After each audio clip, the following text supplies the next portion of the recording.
Welcome to the Slop Farm. Enjoy the video.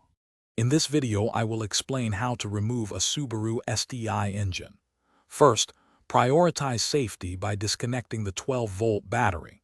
Next, you'll need to drain all engine fluids, such as the oil and coolant, into appropriate containers. Then, carefully remove the intercooler and the entire air intake system to gain better access to the engine bay. This initial preparation is crucial for a smooth and safe removal process. Now, let's move on to disconnecting the engine's peripherals.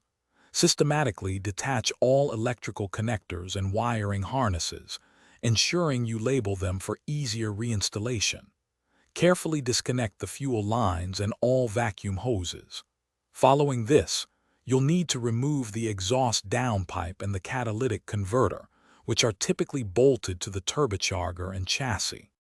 With everything disconnected, it's time to prepare for removal. First, support the engine from below using a sturdy jack or an engine stand. Next, carefully unbolt the transmission from the engine block, ensuring all bolts are accounted for. Once the transmission is separated, remove the engine mounts that secure the engine to the chassis. Finally, use an engine hoist to slowly and safely lift the engine out of the vehicle.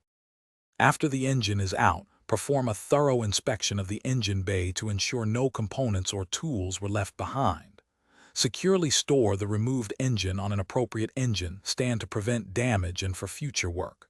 Remember, a clean workspace is a safe workspace. Also, for all your reading needs, check out the new Kindle Paperwhite. You can find a link to it, along with other great deals, in the description below. Thanks for watching. Thanks for watching. Consider subscribing if we helped you today.